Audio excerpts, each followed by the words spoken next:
మన ప్రపంచంలోనే రెండవ అతిపెద్ద శివయ్య విగ్రహం ఉన్న మురుదేశ్వర ఆలయానికి వెళ్ళాలని ప్లాన్ చేస్తున్నారా? అయితే ఈ వీడియో మీకోసమే. ఈ వీడియోని సేవ్ చేసుకోండి. ఈ మురుదేశ్వర ఆలయానికి ట్రైన్ లో వెళ్ళాలంటే హైదరాబాద్ లో కాచిగూడ నుంచి డైరెక్ట్ ట్రైన్స్ అయితే ఉంటాయి.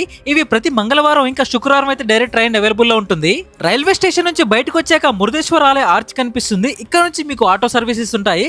వీళ్ళు డైరెక్ట్ గా మీకు రాజగోపురం దగ్గర దింపేస్తారు. రాజగోపురం దగ్గర దిగాక చుట్టుపక్కల చాలా హోటల్స్ ఉంటాయి, రూమ్స్ కూడా ఉంటాయి. రూమ్ కి వెళ్ళి ఫ్రెష్ అయిపోయినాక డైరెక్ట్ గా మీరైతే దర్శనానికి అయితే వెళ్ళిపోండి.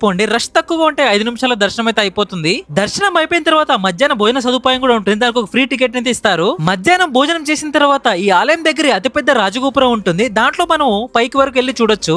ఈ రాజగోపురం లిఫ్ట్ లో వెళ్ళడానికి 20 రూపీస్ అయితే ఛార్జ్ చేస్తారు. పైకి వెళ్ళిన తర్వాత వ్యూస్ చాలా బాగుంటాయి, వెళ్ళి చూడండి. రాజగోపురం ఎక్కిన తర్వాత ముందున్న శివయ్య విగ్రహం కింద ఒక గుహ ఉంటుంది. దీన్నే భూకైలాస గుహ అంటారు. ఈ గుహలో ఈ ఆలయానికి రావణాసుడికి మధ్య సంబంధం బొమ్మలతో మరి చూపిస్తారు. ఈ మురుదేశ్వర ఆలయానికి సంబంధించిన కంప్లీట్ డీటెయిల్ వీడియో నా యూట్యూబ్